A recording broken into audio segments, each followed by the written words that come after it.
Hello. Is it? Hello, my name is Brenda Amick, and I've been a resident of Anderson County since I moved here with my family when I was 9 years old. I reside in District 5. I was given the privilege of sitting on the Anderson County Library Board for 14 years. I was replaced in September of 2023 when 2 other trustees were also replaced. I'm here tonight to inform our citizens that some of the information that you have heard over the past few meetings given by a few speakers is categorically false and misleading. I have been horrified by the vitriol that has been spewed by 1 or 2 people. Some of our citizens have been terribly misinformed. In all of my 14 years sitting on the library board, I have never heard anything biased or political by anyone on the board. We had a group of 7 unpaid volunteers whose only interest was to help the patrons of our library and the citizens of our county.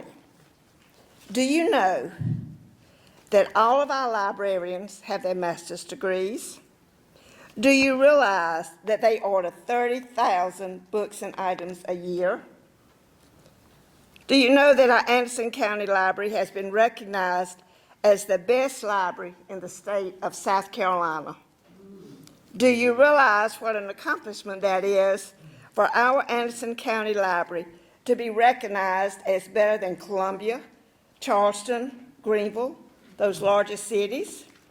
This has nothing to do with the Board of Trustees, but with the remarkable leadership of our director and her dedicated staff. We have had to sit silently while being rudely and condescendingly attacked by people who have no clue of the wonderful work being done by our dedicated library staff. The board is guided by the policies of our state library. We want to let it be known that we're not against 2 new members. We don't want 2 new members added for the sole purpose of censoring books. Books that are not on display, but are available for parents to check out for their own children. Thank you for allowing me to speak.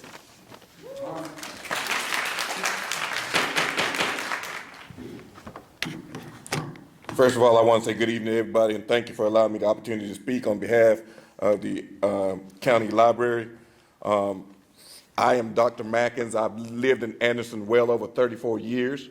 All my kids have been educated in the Anderson School District 5 schools.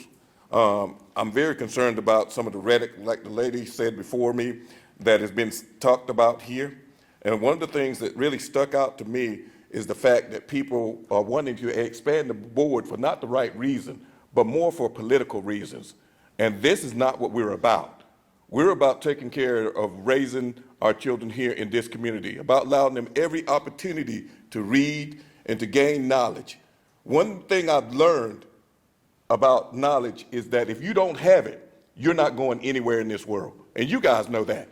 Everybody in here understands that having knowledge and having access to knowledge is the key to being successful in life. I want to read this quote to you because it stuck out to me when I read it. And it kind of hurt my heart to hear some of the things that people say. But Henry Heine said this quote right here: "Those who burn books will in the end burn people." I just want you to listen to that just for a few seconds. Those who burn books will in the end burn people. Everybody on this board, everybody in this room knows that knowledge is power. And without knowledge, you're not going anywhere. Have you heard the statement that reading is fundamental? Those who learn to read open their minds to new worlds of opportunities. Those who do not close that doorway and cannot get anywhere in life. So I hope that you will just take some time tonight and think about this. Chairman Dunn, Anderson County Council, think about what you're doing. You add people that begin to censor books, then you're censoring our leaders, and you're censoring those opportunities for children to learn and to grow. So I just want to say I want to thank you for an opportunity to stand before you today, but please keep in mind what you do does impact this community and does impact the world. Thank you for all you do. Next speaker is Suzanne Morse.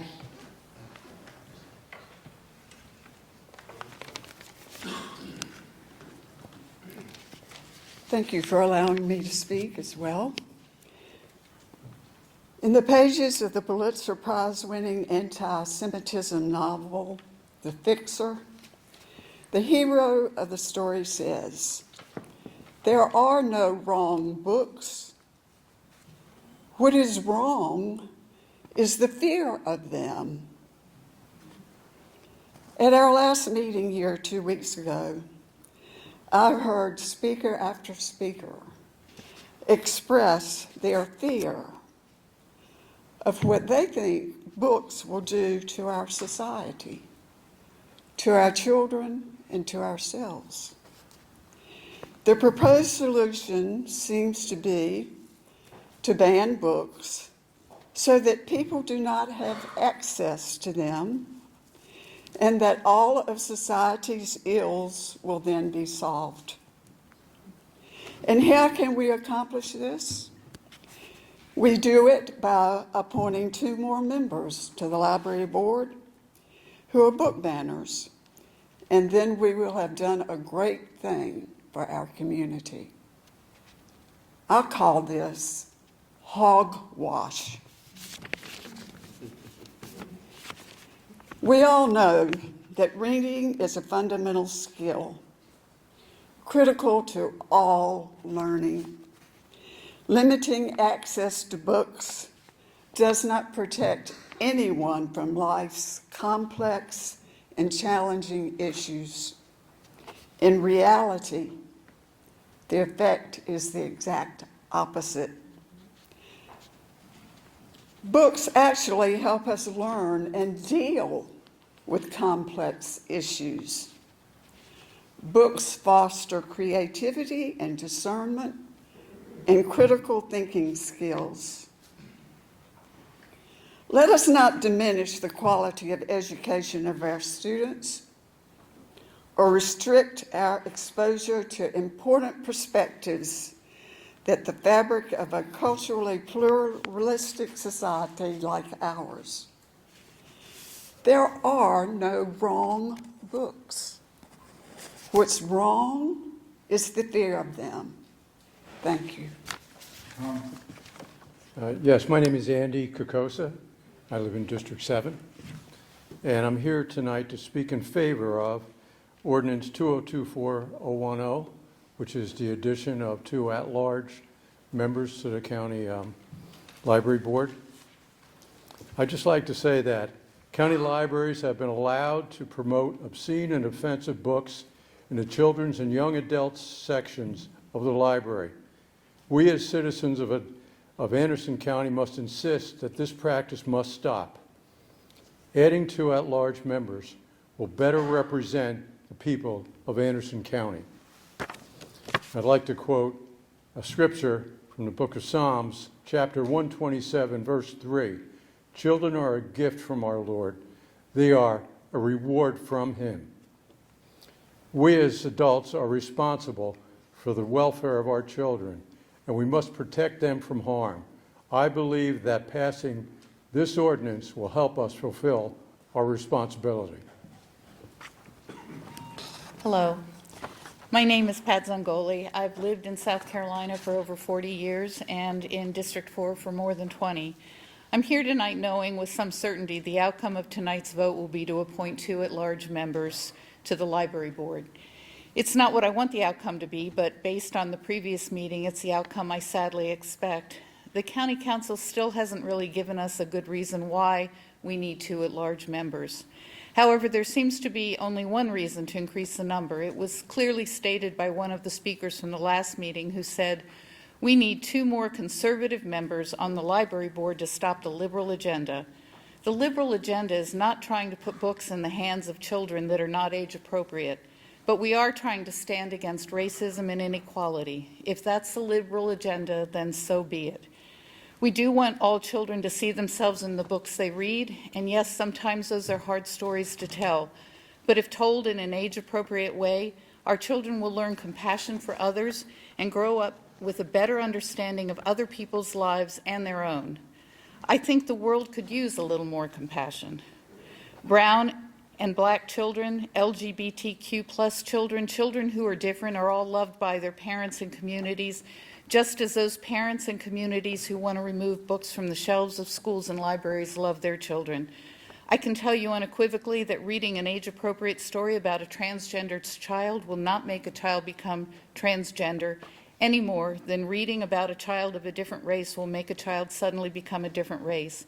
We have a responsibility to prepare our children to operate in the real world, not an idealized world that does not exist.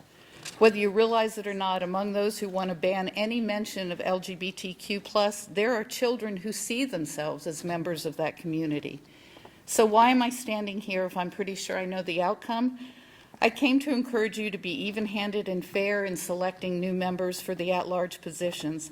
I hope you will not appoint two people who will universally be aligned with one side or the other, but that you will appoint people who have the educational background to evaluate what is and isn't age-appropriate for our children.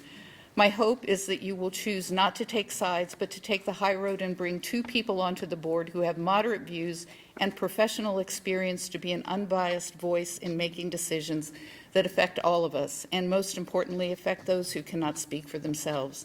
I'm asking you to represent all the people in this room who have spoken passionately by selecting library board members who can bring an unbiased, educated, informed perspective to the discussion. Thank you for your time. Thank you, council members, for the opportunity to share thoughts. I appreciate your public service, and I'm thankful to all the many things that you do to make Anderson a better place to live. I've been a resident of County District 1 for over 20 years, rearing 2 children here and serving as a Christian minister and interfaith chaplain. Over those years, I have deeply appreciated access to our marvelous public library and made use of the many resources it provides. The library continues to offer innovative ways to engage residents of Anderson County with new ideas, information, and technology. Recently, I took a tour of the makerspace at the main branch and was very impressed by all the many things that our library continues to offer. Being invested in our library's success, I've attended several library trustee meetings. I'm very pleased with the work that they have done with regards to the renovations to the main branch that I regularly use. I was disappointed, however, in one meeting in which the challenge of a juvenile fiction book was discussed. Some of the trustees expressed what are, in my opinion, biased and one-sided perspectives.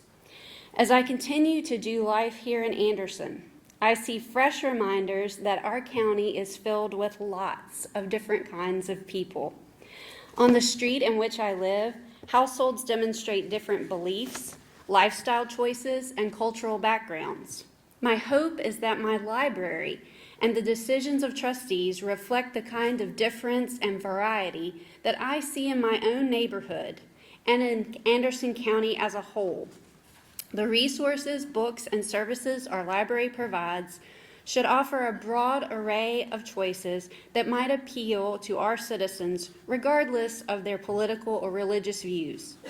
I am satisfied with the current one-to-one appointment of trustees, one county council district member to one seat at the trustee table. My concern is that the addition of trustees to the library board, apart from the ones who already represent particular county districts, may make it vulnerable to influence that does not reflect each district's constituency. I also hold the view that our library trustees' perspective should not be a majority rules, but rather a unified effort to be sensitive to the needs of every Anderson County citizen. Thank you. Good evening. I'm Mona Fleming, a resident of County Council District 4, and thank Mr. Sanders, my council member, for his responsiveness when I call him about issues. I'm a native South Carolinian, having lived in either Anderson or Oconee County my entire life. And I retired in Anderson School District 4 after 36 years as a reading and English teacher and principal. I opened Mount Lebanon Elementary School, if you're familiar with that school. Before you vote tonight, and as I watch you sit up there, I wonder what's going through your minds, because I I wonder if you've already made up your mind, since there's already been 2 readings. But before you decide, I hope you are listening to the public comments and taking them to heart. And I want to highlight these things.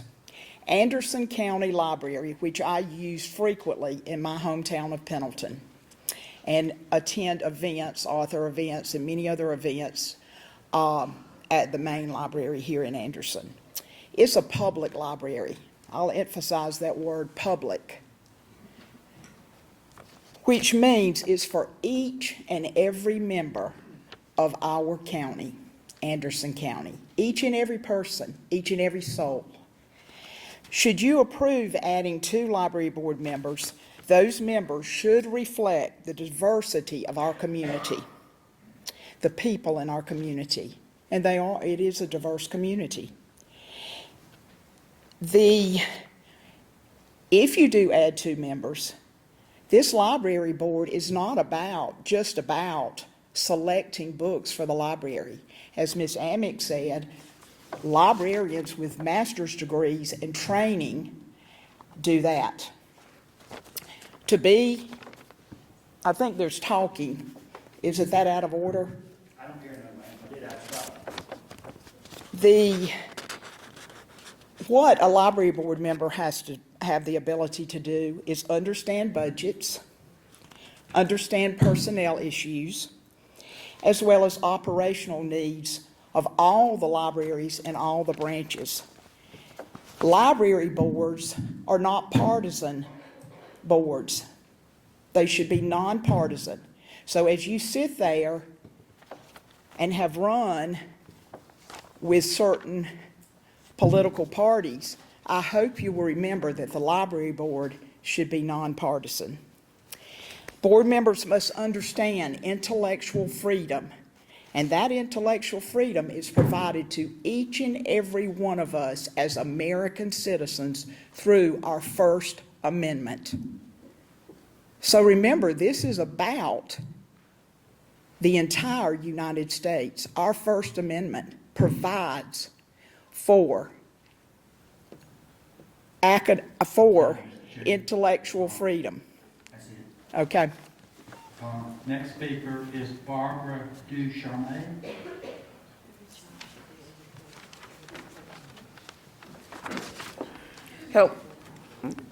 Hello.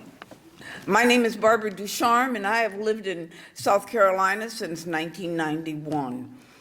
My background is that I grew up in a very religious, very conservative, very strict home. I went to a religious school, and I was encouraged to have friends only of the same religion and date only from my own religion.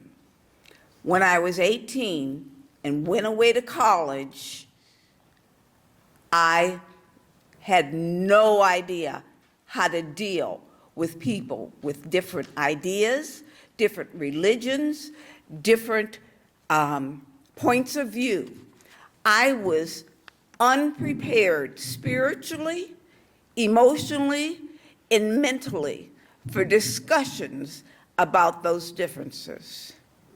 One thing I know is true, that all humans want to feel love, acceptance, and kindness. Books are a way for children and adults to learn and experience differences without leaving their home. And then we can discuss our values with the children as they read or after they read. We cannot shield our children from different values and lifestyles. We need to talk to our children about those values. I'm a teacher with 20 years' experience teaching in Anderson County. Your children will meet many diverse students in their classes. Children need to see themselves in books. Classmates need to see those same books to help develop an understanding. Here are some examples of the students that were at schools in the 20 years that I taught at elementary and middle school. Homeless, gang members, alcohol and drug users, children and adults, special needs, children with two moms or two dads, a Wiccan family believing in witchcraft, victims of physical or sexual abuse. Your children are sitting beside those children. Your children, our children, need to be prepared for the world that they live in today. Talk with your children about the differences in values without judgment or condemnation. Thank you. Ms. Harmon. Good evening. My name is Elizabeth Kellner, and I live in District 1. Thank you for the opportunity to address you tonight. I'm speaking against the addition of 2 at-large members and in support of the library director and the staff. During your last meeting, a speaker attacked the library director because she wouldn't remove books at his request. You know, sometimes I wonder how much easier life would have been for her if she had just said yes and quietly moved some books. There's so much else she's responsible for, so much else she does extremely well, so much else that would probably get universal approval from this crowd. She's behind the refurbishing of library spaces, a huge job anyone who has visited our main library recently can attest to. She's behind the annual community read that allows anyone who's interested a shared reading experience, supported by a range of speakers and activities. She's behind partnerships with local businesses, collaborating for a one-night event at the Art Center or monthly book clubs at local businesses, one of which she leads outside of her normal working day. She's behind story walks being created in recreational spaces throughout the county. The list goes on and on. She's busy. She's effective. She's passionate about the mission of the library to serve the community. So maybe it would be easier to avoid attacks by quietly removing some books. I might choose that cowardly path, especially after hearing the ugly and false things being said about her. I'm thankful, however, that she's the director instead of me, that she stays true to the library's mission statement to provide access to information of all types without regard to race, gender, or creed. It's difficult to do what's right when attacked. It can be difficult to support voices and stories somewhat hidden or silenced. Yet our library director and her staff do this daily, ensuring our county has a library where all are truly welcome, where all stories are valued. Now, I recognize that you want to create a library that represents your viewpoints and your values. I recognize that you have the power to do that. But I wonder, what will a library that reflects only your viewpoints look like? What will the removal of anything you find offensive do to our library? Who will be devalued? Who will be erased? A citizen who addressed you at your last meeting recently announced to the library board that he would soon challenge 200 books in the library's collection, in addition to the recent challenges of books with transgender characters.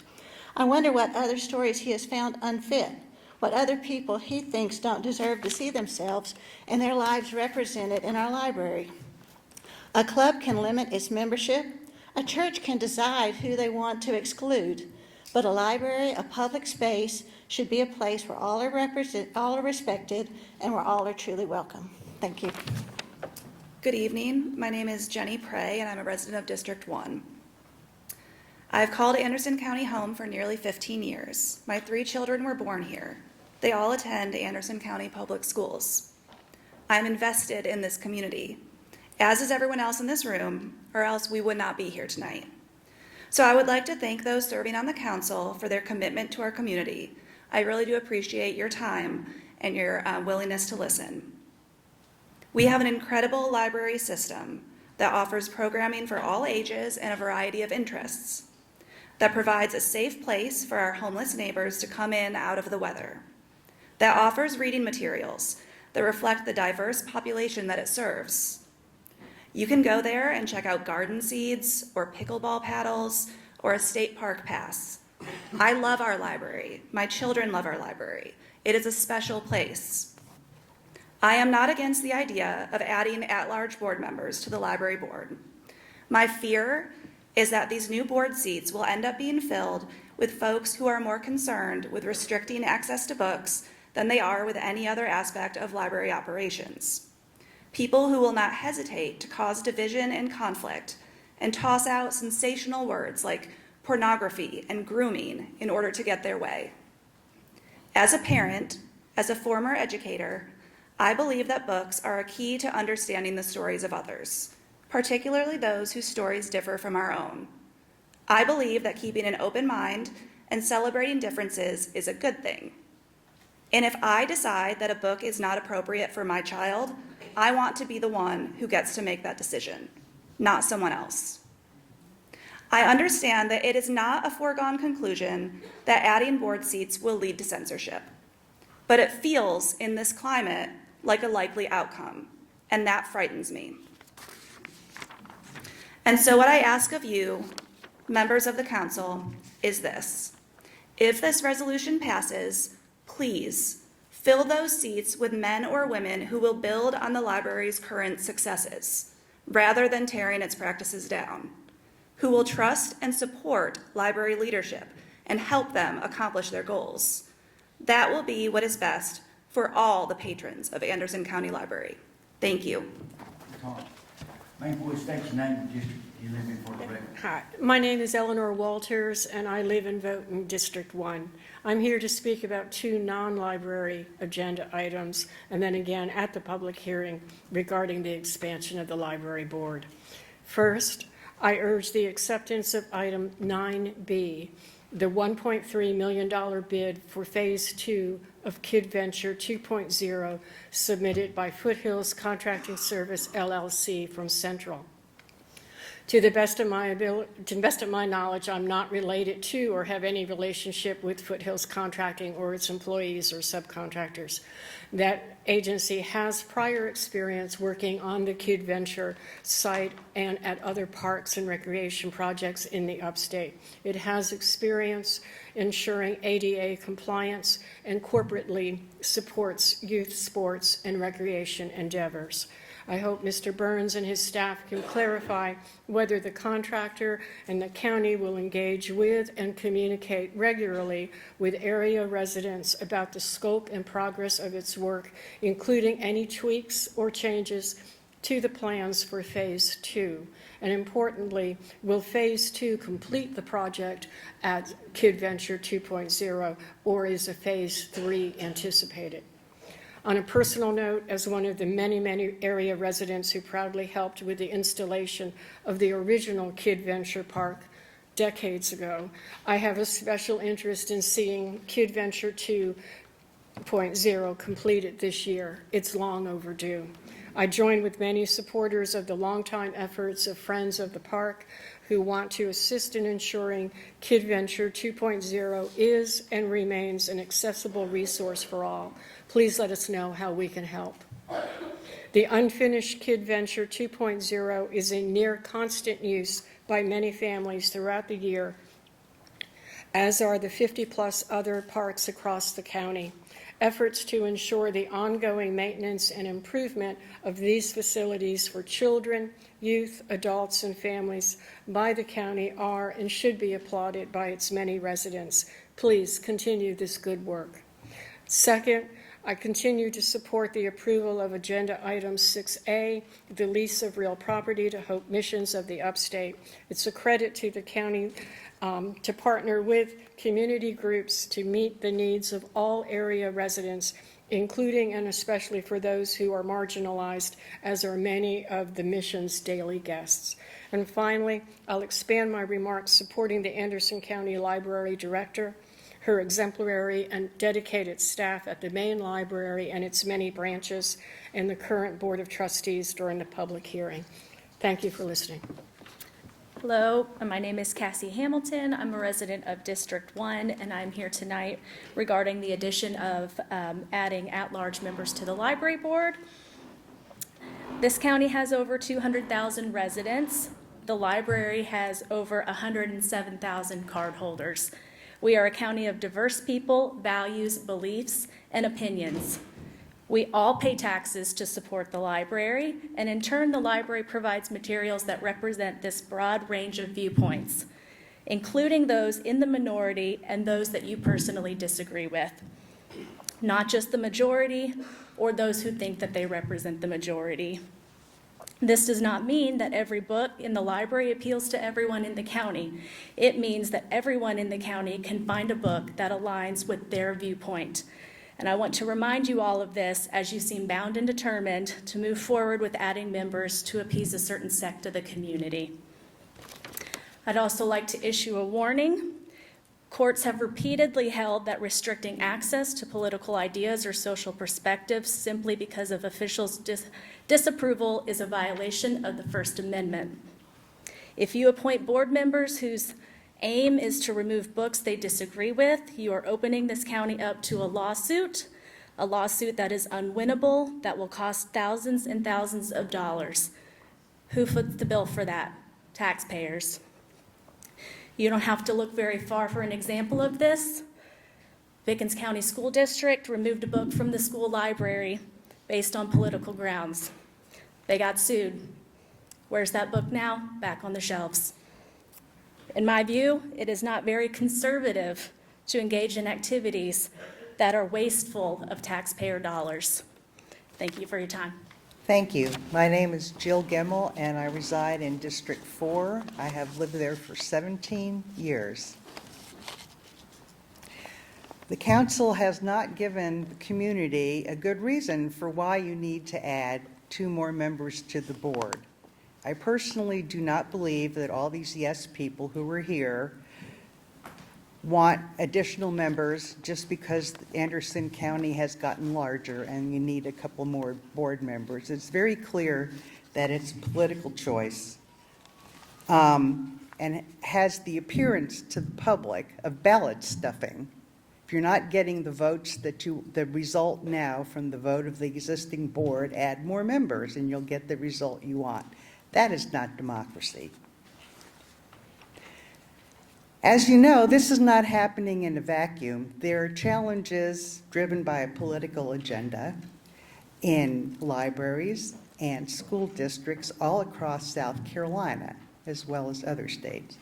But if you watch television just this week on CBS 60 Minutes, there was a story about book challenges in Beaufort County, South Carolina, a community not very different from ours, I'd argue.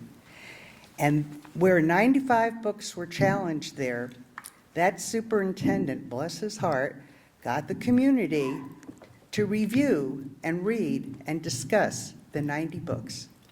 And at the 95 books, and out of the total that they read, the community decided that just a handful, 5 or less, were ones that they didn't approve of, but they did the other 90. So to me, this is evidence that this political agenda is an opinion, but does not represent the opinion of the broad community here in Anderson County. So I ask you to consider this and vote no.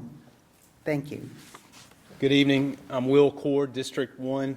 Let me begin by expressing appreciation for getting this proposal to a third vote. I trust tonight it will receive the necessary votes to move forward. What I have to say won't take long, just need a few moments to reiterate something you already know, but can't be overstated. Appointing the right to at-large board members to the County Library Board is something we as a community can't get wrong.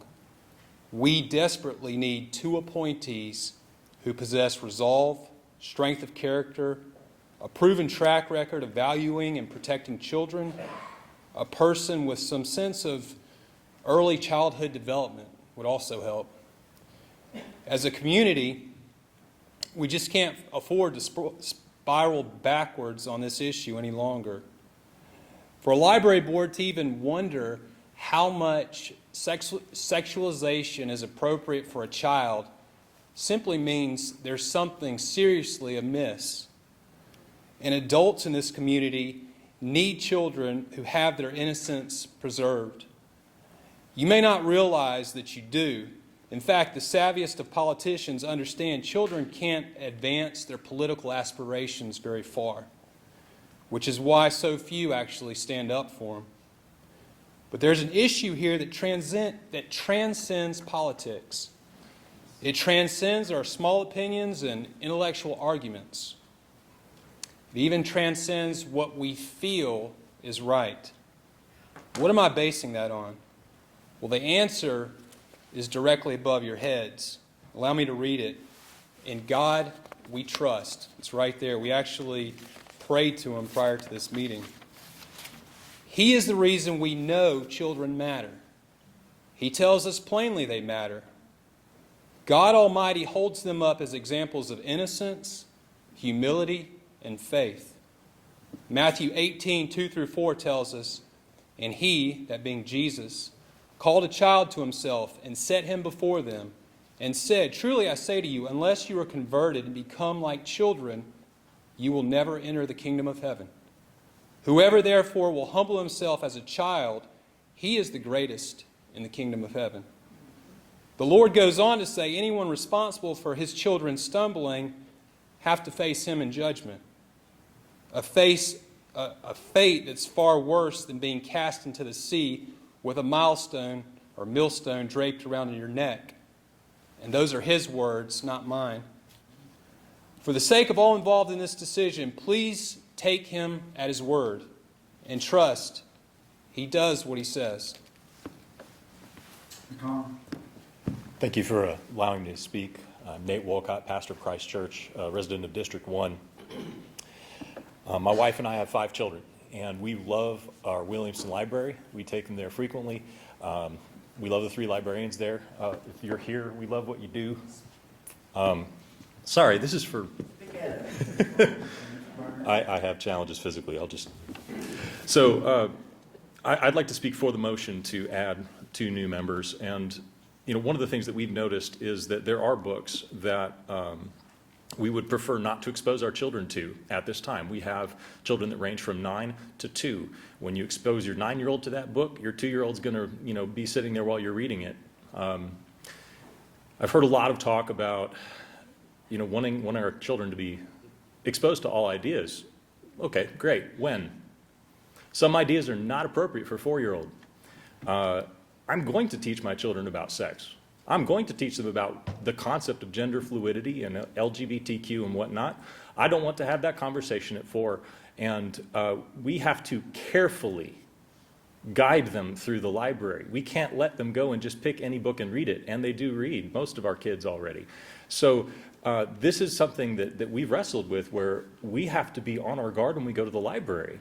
So one of the things that I want to point out is, we have these competing things. I understand this idea, we don't ban books, and this isn't a ban. It's gating until people are ready to have that conversation. And with all due respect, the parent is the one who needs to decide when. That is our duty, that is our responsibility. They are our children to treasure before the Lord, to bring up as we see fit according to our faith, not the master's degree faith, although I have one of those too. It has to be me. And I want it to be you for your kids, those of you who disagree with my position. And I would submit to you that there is a difference of how much it costs us to continue with what we've got. Because if we take books away and put them where a 4-year-old can't just pick it off the shelf and read through it, you can still get that book if you want your child to read it. There are other avenues. Maybe it's a different part of the library. I don't really care about that. All I know is that if you leave them in, I am inconvenienced. And when you take innocence away, you can't give it back. You cannot unstain the water when you drop in a drip of some ink of some kind. And it's the same way when you introduce an idea before the child is ready to have that conversation. A 4-year-old does not need to know that gender is fluid, in my opinion. Do I have the right to raise my child with that opinion as the one that our home is going to go with? I think I should, and so respectfully, please vote yes. Thank you. I'm not that tall. Janet Stewart, District 1. As a grandmother of young children who visit the library, thank you for your previous yes votes to expand the library board, and I urge you to vote yes again tonight. At the last meeting, you were asked several times, why now? I ask, why not now? If not now, when? Now is the time to adjust this board that has run amok. Now is the time for Anderson County to have a library board that puts the well-being of children and the desires of their parents before their leftist agenda. Not only is now the time, it is past time. It is never too soon to protect children, but it can be too late. Some have tried to wrap our flag and freedom and liberty around their attempt to expose our children to unwholesome, depraved ideologies masquerading as children's stories. To call the subject matter of some of these books tripe is an insult to pigs. It's astounding that in the name of freedom and liberty, they would ravage young, innocent minds and seek to undo the morals and values parents are instilling in their children. This brand of so-called freedom ends when it causes damage to the psyche of our children, period. Psychological harm is just as devastating as physical harm, and our children's hearts, minds, and morals are what they are after. Have nothing to do with the fruitless deeds of darkness, but rather expose them. Ephesians 5:11. With freedom comes responsibility, and some on the library board have acted irresponsibly, to put it mildly. Their willful actions are not about expanding the cultural awareness of children, but to lure children away from their moral foundations and into detrimental behavior. Their intentions are wicked and depraved. Basically, they're conducting a social experiment, and they want our children to be their little lab mice. It would be better for him to be thrown into the sea with a millstone tied around his neck than for him to cause one of these little ones to sin. Luke 17:2. Accusations of censorship and book banning have been made. The dictionary states a censor is a person with the power to examine publications and to remove or prohibit anything considered obscene, objectionable, etc. The library can't obtain every book printed. They have a process by which they judge, reject, and select which books will be put on these shelves at the taxpayer's expense. They routinely censor books. They routinely ban the books they do not select. We citizens have entrusted the library board to be censors, but to be responsible censors who uphold, not upend, the community standards the vast majority of Anderson County citizens hold. We do not expect our library board to place contentious, inappropriate, immoral books at the fingertips of young children. Parents who want to subject their children to such books not located in the children's section can easily walk a few steps and get those books. That is not censorship nor banning. Future library board members need to be those who will judge and select books in light of protecting children, not indoctrinating them. Thank you. True. I'd like to speak about the library, but instead I'm going to speak about Kid Venture 2.0. I want to thank you for bringing the first phase into existence. It's wonderful. People come from all over Anderson County. There are visitors from outside the county, from outside the state, who come and praise it.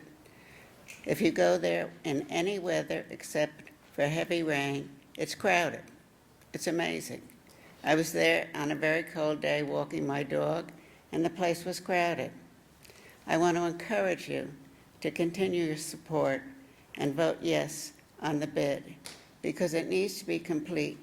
The bid is including things for older children rather than for toddlers, and it needs to be one that represents the entire community.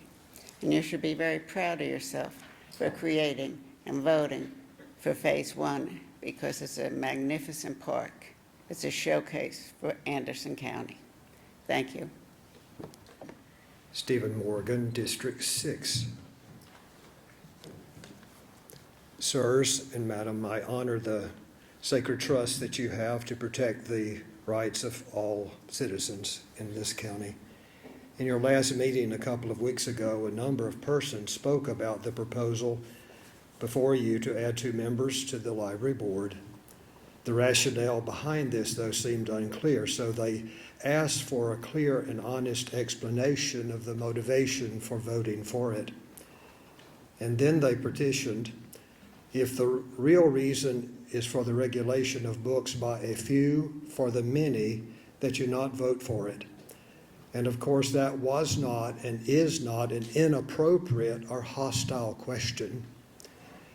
But the responses given in reply were clouded behind some puzzling comments about terms of office and state law. The room was full of persons that evening, though, wearing bright stickers with the word yes, Y-E-S. And one wondered if they were answering the question without saying it. Did they mean really to say, yes, we know what is best for all? Yes, we are qualified to be the literary gatekeepers of the community. Yes, our values and sensitivities should prevail over those of others. Was it also an implication saying some no's? No, this should not be left up to parents. No, diversity should not be allowed. No, honest telling of history is not a good and constructive thing. Surely the purpose of a library is to provide a window on that great big world out there, filled with so many different kinds of people. And in a democratic society, by definition, I think that window should be not just a tiny little fearfully restricted peephole, but a big yes to the whole world. The very last speaker in that meeting came up to the microphone in what I believe might have been an out-of-order moment, and brought up the agenda again and said, we must add 2 new conservative members to the library board. And then after a moment, he said it again, we must add 2 new conservative members to the library board. And then a third time, he said, we must add 2 new conservative members to the board. So respectfully, I ask you to trust us with an answer, an honest answer. What is the true rationale for this? And will the selection process be biased, or will it be open and truly transparent? Thank you. Good evening, I'm Sherry Hodges. I live in District 4. One of the joys of the library that I've enjoyed at the main library and in the Pendleton Library is taking my grandchildren and having the joy of watching them roam through and look at the books. Unfortunately, I've become aware that I can't let them do that anymore, and I have to stay very close.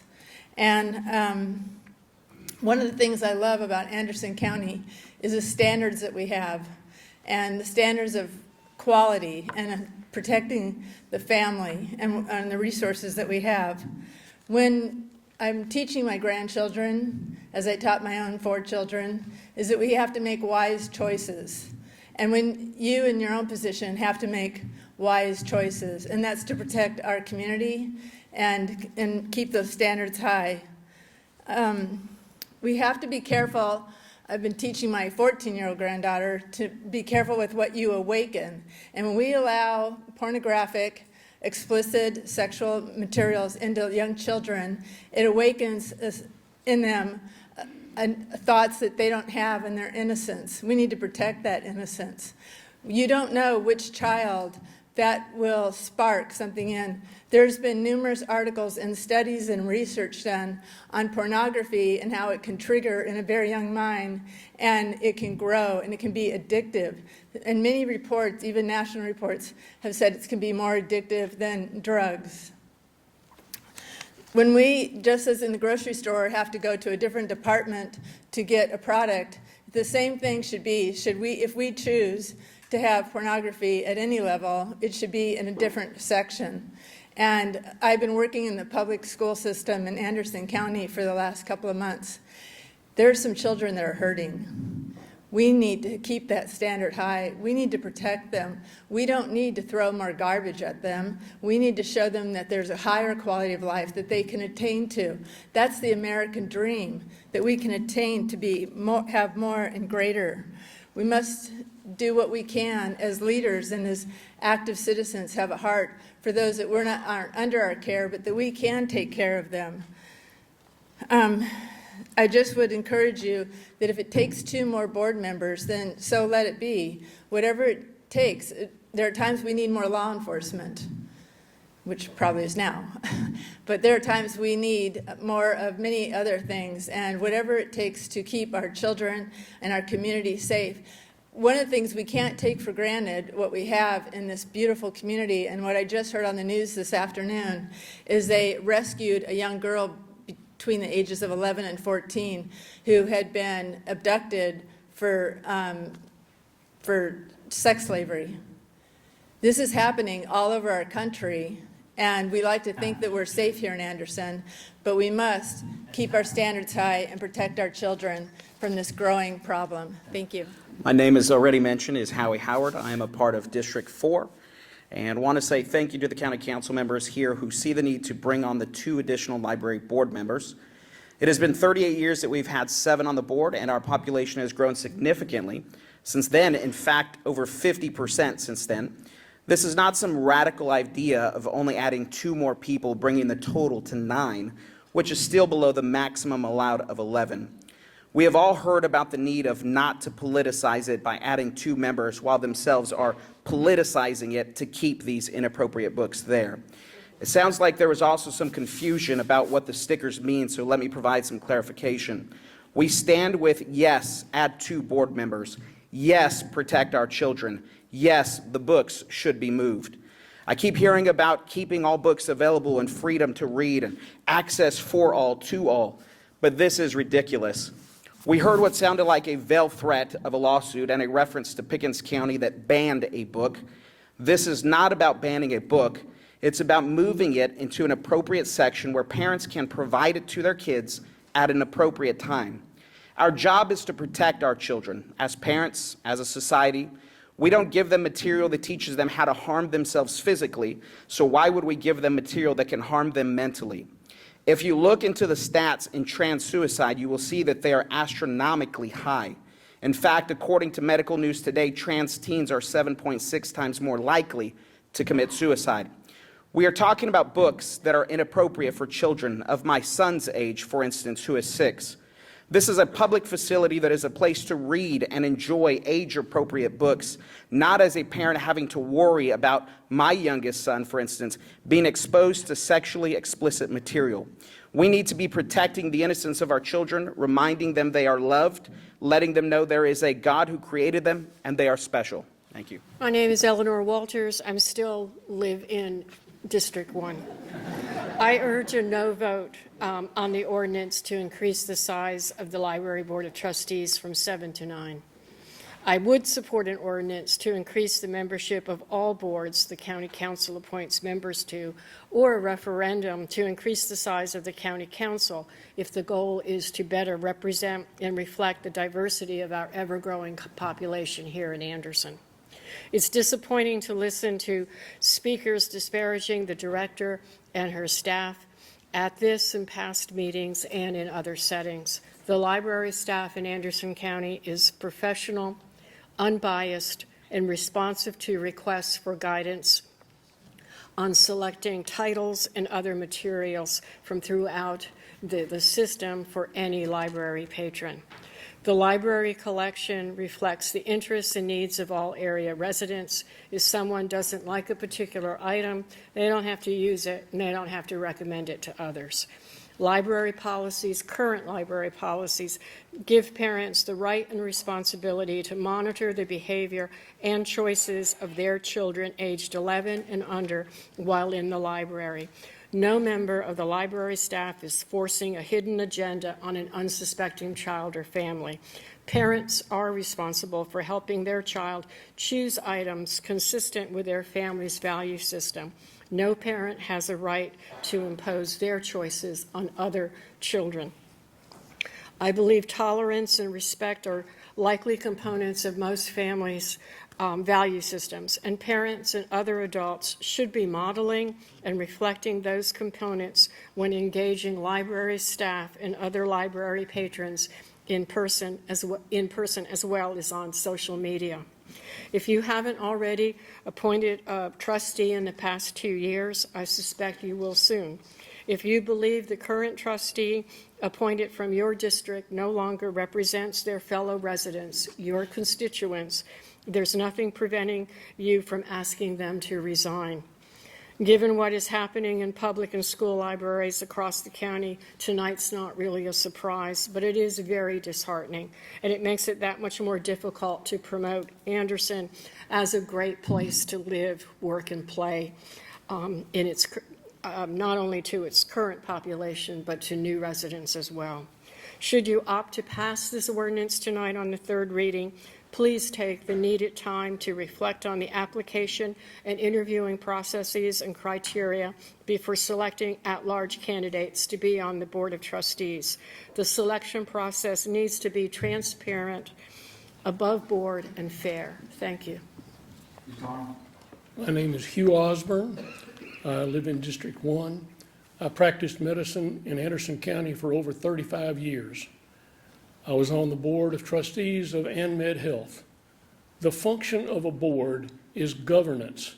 It is not day-to-day operations. The board of ANMed did not tell surgeons what type of operation they should do to remove a gallbladder. Neither should the board of the library tell the professionals how to run the library. The other thing that seems to me that I'm hearing here is an old saying called in loco parentis, which translates as in the place of the parents. Parents alone, I agree, are the ones that should be responsible for their children's welfare and upbringing and what books they read and when. But other parents do not and should not have the right to tell me or any other parent what their value system is and have that be able to be imposed upon me. Thank you very much. We'll take all that into consideration. It would appear to me that, and along with most others, that the decision regarding the library board expansion. Oh, I'm sorry. Keith Hart, District 7. Okay. It would appear that the decision regarding library board expansion has likely been made. If that is indeed the case, how you choose as a county council to fill board vacancies moving forward will speak volumes regarding the true meaning of this expansion. Will there be needed promised diversity, equality, and inclusion in the choices you make? Will the literature of the LGBTQ plus community continue to be targeted? Your constituents deserve unbiased memberships on this board, people that are willing to listen to all sides and make quality decisions moving forward, and not members with a clear mission to control when and where materials are presented. My only agenda personally, following my retirement as a pediatrician 10 months ago, is to continue to look after the physical, mental, and emotional health of all, and I'll emphasize that, all, of your most vulnerable constituents, as I have for the past 39 and a half years. The majority of children I've cared for, I've followed from birth to adulthood, including one of your members, giving me a unique opportunity to journey through some difficult moments that both enlightened me and opened my mind and heart. One of which was the struggles that pre-adolescent and adolescent youth face when dealing with their own sexual identity, especially when that quest is complicated by the feeling that they belong to a non-conforming population of individuals. From a medical perspective, the Academy of Pediatrics, American Medical Association, the American Psychiatric Association all endorse that LGBTQ plus individuals are likely a product of genetic, hormonal, and biological factors. The supposition that they are groomed or indoctrinated, it simply has no basis. This council, recent action, in preventing access to books that encourages diversity, equality, and inclusion sends a clear message that the members of the LGBTQ plus community are not welcomed in our county. The extreme prejudice, bias, bullying, rejection, harassment, discrimination, stereotyping, and most of all, lack of understanding these youth are subjected to greatly enhances the risk of anxiety and depression. Their expressions of hopelessness face-to-face in my office is often palpable. 45% of LGBTQ individuals seriously consider suicide. You all have the ability tonight to change that perception. From a broader view, depriving our children and their parents the right to view, discuss, and educate on whatever topic they choose in a controlled environment like the library is a disservice to your constituents. This is why public libraries were created. Why would we choose to alter this institution to satisfy the few? If it ain't broke, don't fix it. Children are naturally curious. They will seek answers, so consider the resources other than the library setting. Exhibit A. If you want a search engine or their peers to educate your children with little to no parental supervision. May I request just one more second, please? Thanks. My name is Susan Beers.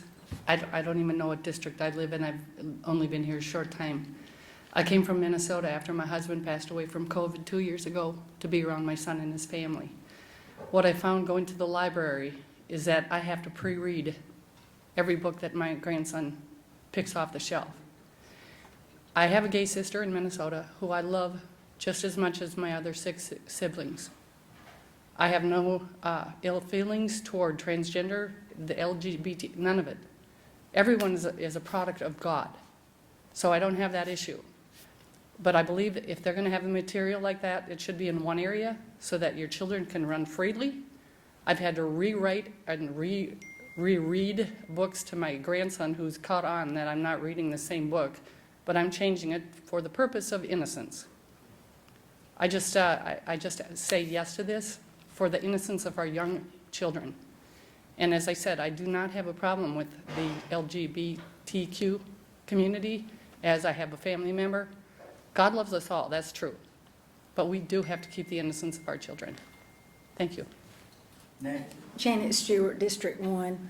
That old saying, you can't judge a book by its cover, is true. Who hasn't started a book or movie and soon realized it's offensive or it's not like the description or the ad? While in the library, parents may not stand there and read the entire book on the spot that their child picked out, or they may walk over to another section as their child is reading a book from the children's section. These are just two examples of how parents rely on the library board to select wholesome books for the children's section. And these other books can be placed in another section, and parents who want those books for their children can walk to that section and select any of those books they desire. Thank you. Dr. Ernest Mackins, Anderson School District 5. Have one thing to say. I hear a lot of concerns about the kids and, damaging their mental health. But the gentleman up here earlier that had the cell phone, if we really had that truly care for our kids, every 4 or 5-year-old wouldn't have a cell phone. I'm getting old. It's a long way from back there down here. I'm Frank Kellum. I'm in Area 1, Mr. Wright's area. I got here a little bit earlier with my wife. My wife pointed out your motto there, "In God We Trust." It's a great motto. It's an even greater guiding light if we're willing to believe it. 49 of the first 50 universities in this great country were founded on Christian principles and morals. Our founding fathers understood that motto right there, "In God We Trust." They understood and believed Proverbs chapter 9, verse 10, "The fear of the Lord is the beginning of wisdom, and the knowledge of the Holy One is understanding." We're all concerned with education. The Bible is where it starts.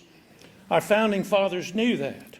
Our founding fathers understood that age appropriate is not censorship.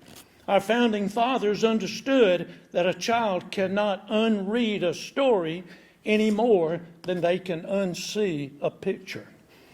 Our founding fathers also believed Genesis 1:1, "In the beginning God created the heavens and the earth." They believed that. They understood that. Do we? They understood Genesis 1:24, "On the sixth day God created man in his own image. Male and female He created them." Our founding fathers believed that. Do we?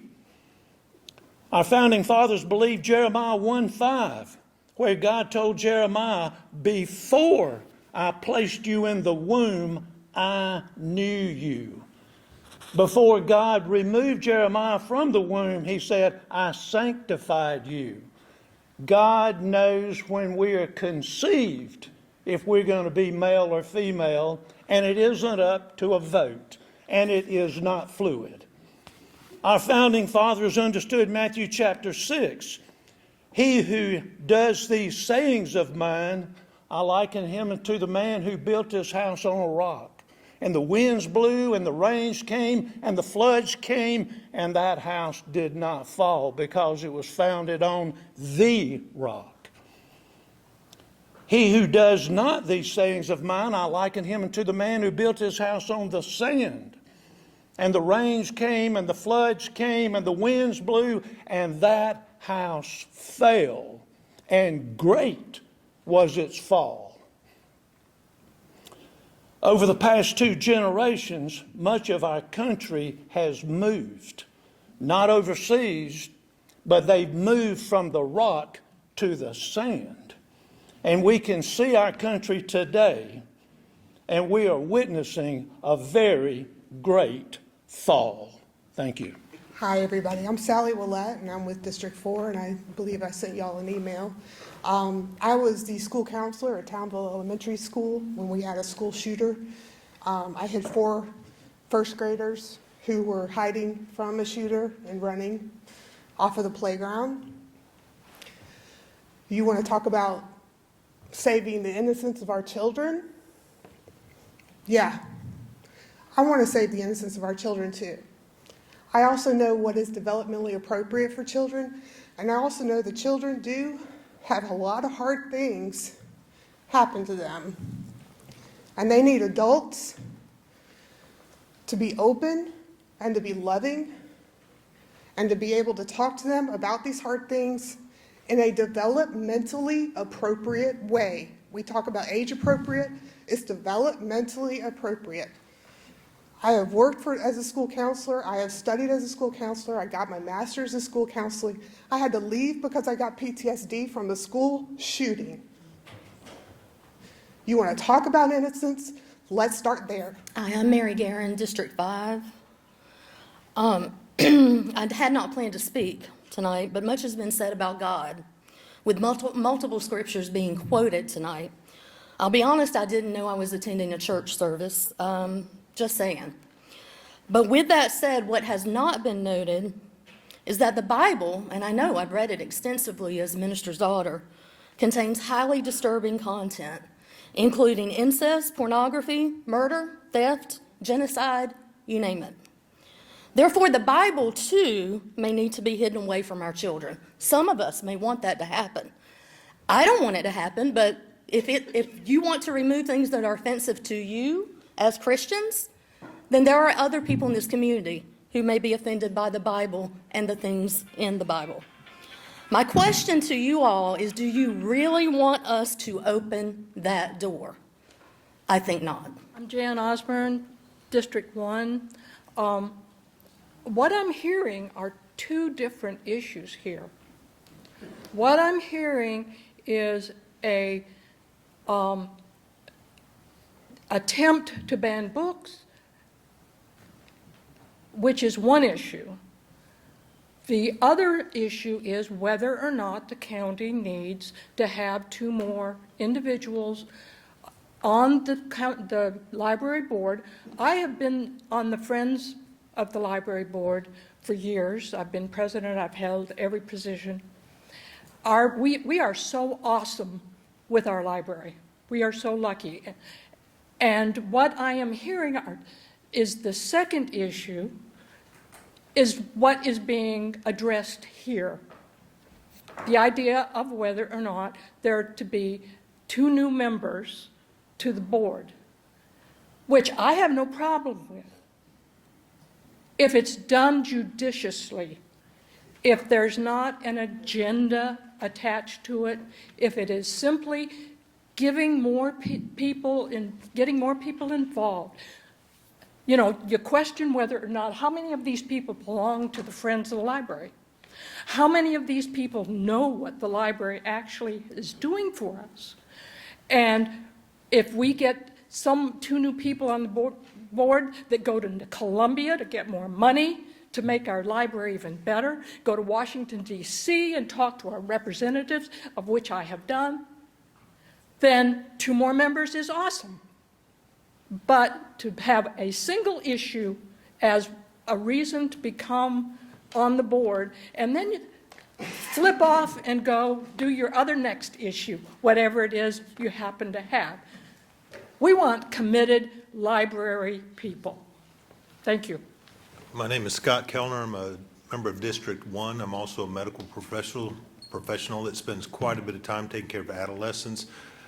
To people who are concerned about suicide rates in transgender teens, I would suggest that they allow those teens some access to information that might help them navigate those difficult waters without having to go to somebody at the library to get permission to find a book that might help them.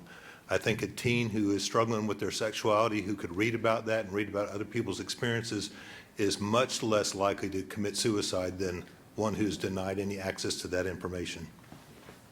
Next. Mr. Chairman, members of council, I'm Dan Harvell. I reside in District 7, a lifelong resident of Anderson County. I'm a grandfather of 5, ages 3 through 13, and I have appreciated the library for many years. I go there on a regular basis. I especially appreciate the Jeffersonian architecture that it represents. I think it's the most beautiful library in the state. Concerning this matter of the board members, I do want to thank council for the logical and common sense votes that you have made so far on this issue. This is about young children, very, very young children.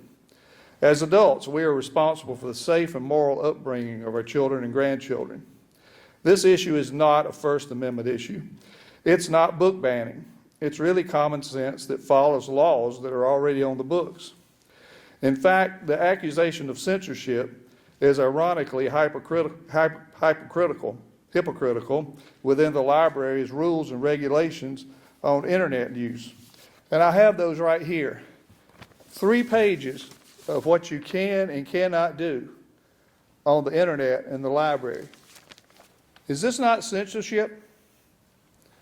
If you're calling access to books to young children that's obviously inappropriate by common sense of that age, and you're calling that censorship, then so is this.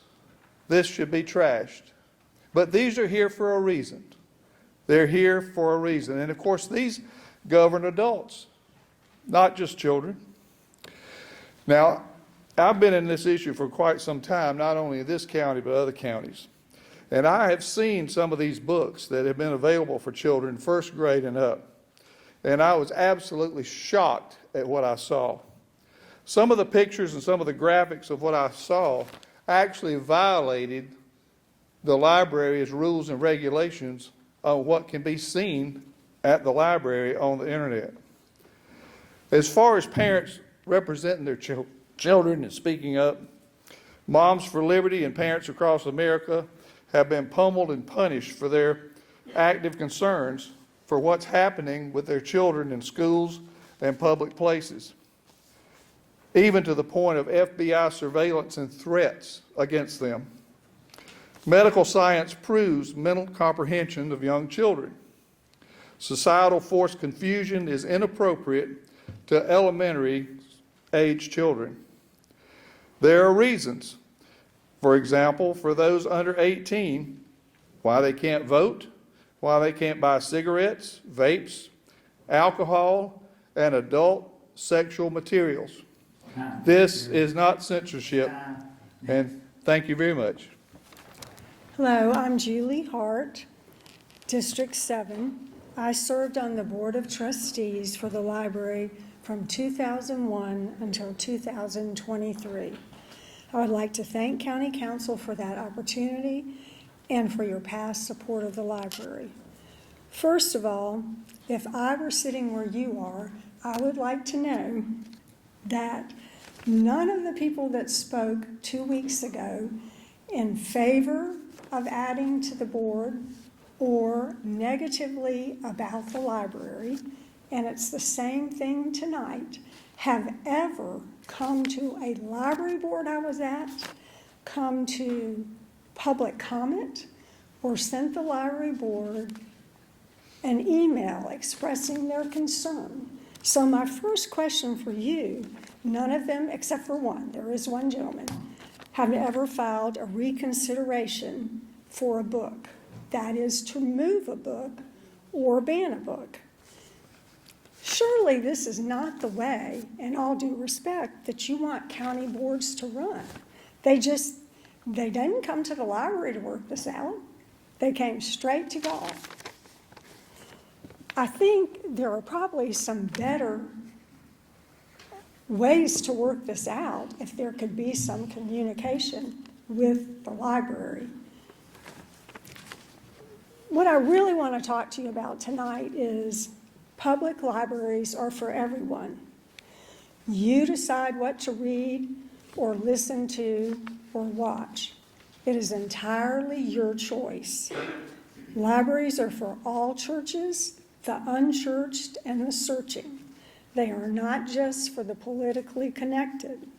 They are for voracious readers and those struggling to read. You get the idea.